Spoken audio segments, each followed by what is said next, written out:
Banking stocks पर, Indian markets पर, इस पर एक खास कॉन्वर्सेशन अजय ने की। आनंद राठी के गेस्ट थे, आनंद राठी चेयरमैन खुद थे और साथ ही हमारे साथ एक और एक्सपर्ट साथ थे। आइए सुनते हैं इस खास कॉन्वर्सेशन को। नमस्कार, आप देख रहे हैं ईटी नाउ स्वदेश। ये एक स्पेशल डिस्कशन हमने आपके लिए प्लान किया है दो ऐसे पर्संस के साथ जिन्होंने मार्केट और मैक्रो वॉलेटिलिटी को बहुत लंबे समय तक एनालाइज किया है।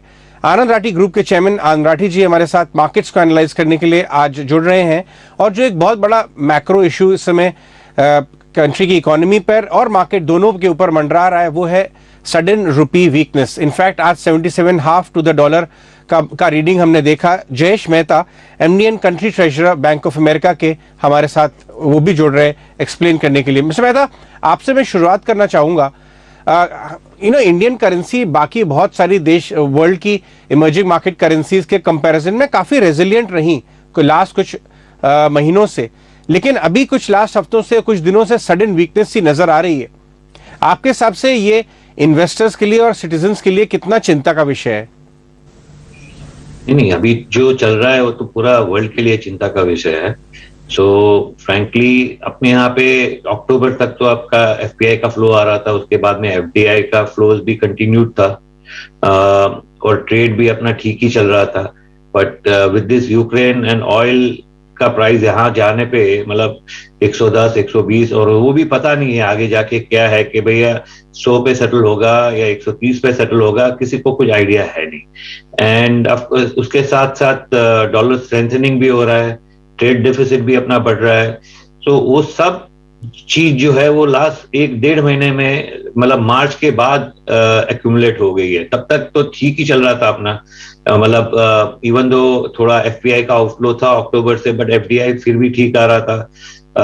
एंड अपना कोई एडिशनल ट्रेड में पेन नहीं था, मतलब 2.5-2.6 फिस्कल डेफिसिट मैनेजेबल था। अभी तो 3 के ऊपर दिख रहा है, तो थोड़ा स्ट्रेन वहां पे आ जाता है। तो उसके कारण now we are with the world, बाकी इमर्जिंग मार्केट की तरह हमारा भी डेप्रिशिएट हो रहा है, but more importantly dollar strengthening हो रहा है। सो आप डॉलर इंडेक्स देखिए तो it is at all time high.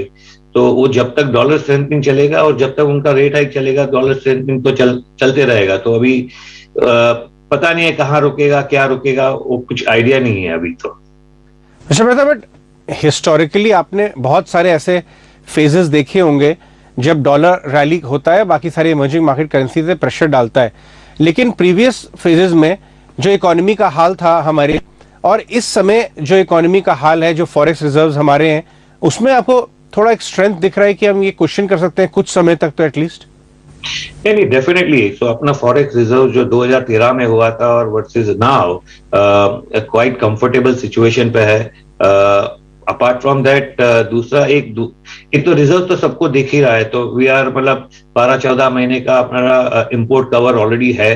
तो अपार्ट फ्रॉम दैट दूसरा एक चेंज जो हुआ है, जो अपने एक्सपोर्टर्स जो है, तो पहले क्या था, आउटराइट फॉरवर्ड अच्छा रेट आता तो बेच देते थे, जब भी फिर करेंसी डिप्रीशिएट होता था उनके पास बेचने को डॉलर होते नहीं थे। अभी क्या है, मेजर वंस जो बड़े वाले हैं वो लोग ऑप्शन स्ट्रेटेजी यूज करते हैं। तो अभी अगर उनके पास, बिकॉज उन्होंने ऑप्शन में फ्यूचर में हेज किया हुआ है, तो अभी फिलहाल जब करेंसी डिप्रीशिएट होता है तो उनके पास डॉलर होते हैं बेचने के लिए, तो वो एक भी अच्छा रिस्पाइट स्पीड ब्रेकर आ जाता है। वो स्पीड ब्रेकर ही रहता है, बट स्पीड ब्रेकर आ जाता है। पहले क्या था कि उन्होंने ऑलरेडी बेच दिया फॉरवर्ड में, तो फिर जब डिप्रीशिएट होता था उनके पास होता नहीं था डॉलर बेचने को, तो पूरा खाली आरबीआई के ऊपर डिपेंडेंट रहता था। अभी भी फिलहाल लगता है हर एक न्यू हाई पे you will see exporters coming and sell something of their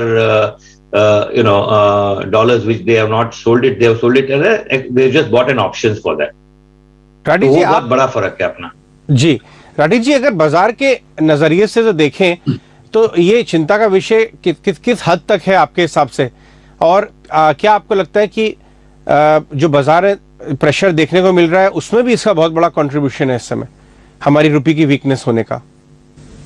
देखिए, रुपये के मामले में जयेश भाई ज्यादा एक्सपर्ट है मेरे से, परंतु मेरा ये मानना है कि ये अगर आप देखें, रुपया एक्सपर्ट डॉलर के अगेंस्ट में वीक हुआ है पर दूसरी करेंसी के अगेंस्ट में स्ट्रेंथन हुआ है।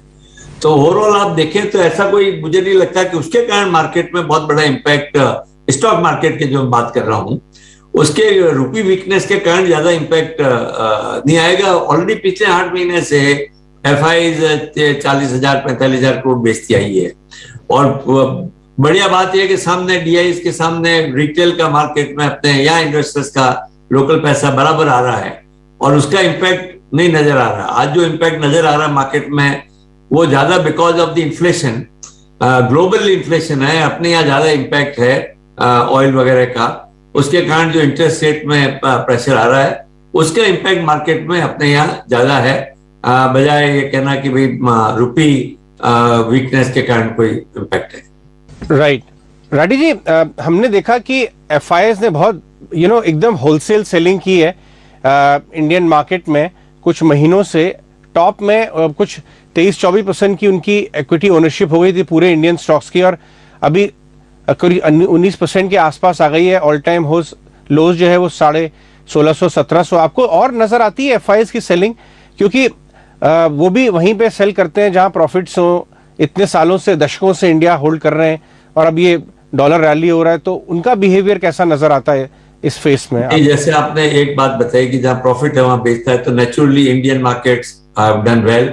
आज की तारीख में भी इंडियन मार्केट्स पिछले 1 साल में अमेरिकन मार्केट से ज्यादा आउट परफॉर्म किए हैं, तो इसलिए जहां आउट परफॉर्मेंस ज्यादा लगती है वहां हर एक आदमी का मन करता है बेचते हैं। दूसरा वहां का लोकल रीजन भी है, जिस तरह की इंटरेस्ट रेट जिस तेजी से यूएस में बढ़ी है, बेस 0 बेस से लेके आज जो है 3% जो रेट आ गई है, तो उसके कारण वहां मनी मूवमेंट बड़ा फास्ट होता है कि भाई from equity to debt, debt to equity, तो पैसा नेचुरली वहां जो है मूव हो रहा है डेट में, उसके कारण भी सेलिंग प्रेशर और प्रॉफिटेबिलिटी के कारण भी प्रेशर है।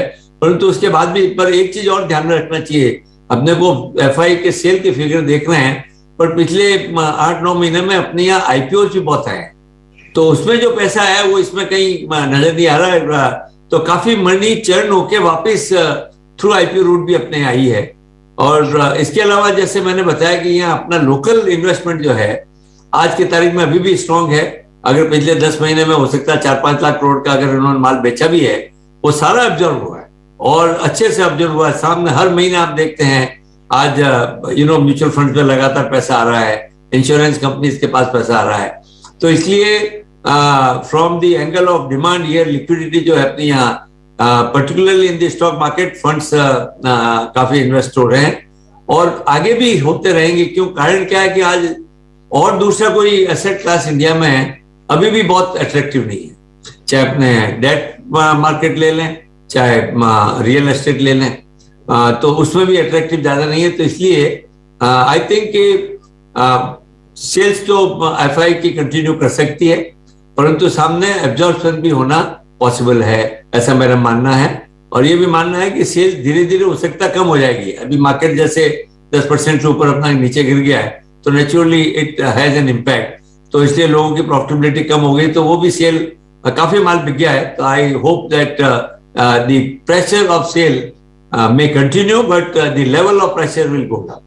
राइट राठी जी, ये जो रुपी सेंसिटिव स्पेसेस हैं, exporting stocks, pharma sector, technology और टेक्सटाइल्स, बहुत सारे इलेक्ट्रॉनिक कंपनीज, कैपिटल गुड्स भी एक्सपोर्ट बूम कर रहे हैं, वो स्टॉक्स क्या आपको लगता है कि ये सेक्टर्स आउट परफॉर्म कर सकते हैं मीडियम टर्म में? यस, बिल्कुल कर सकते हैं, क्योंकि देखिए अपना एक्सपोर्ट का आप एक अच्छी बात ये हो रही है कि अपना एक्सपोर्ट्स पिछले 1 साल से जिस तेजी से बढ़ता जा रहा है, जो अपना पहला टारगेट था अभी 400 बिलियन करना है, लाइकली अपने करेंगे, अगले वर्ष 500 बिलियन की बात कर रहे हैं, संभव है। क्योंकि आप अगर ये जियोपॉलिटिकल सिचुएशन देखें, एक बड़ा चेंज पिछले 1 साल में जो आया है, लोगों का ध्यान अभी हुआ कि भाई चाइना पे सारी डिपेंडेंसी नहीं रखनी चाहिए। और ठीक है, तो यहाँ पे राठी जी अपनी बात रखते हुए और अब थोड़ा और आगे बढ़ते हैं। मार्केट्स के अंदर फिर से लाल निशान लौट आया।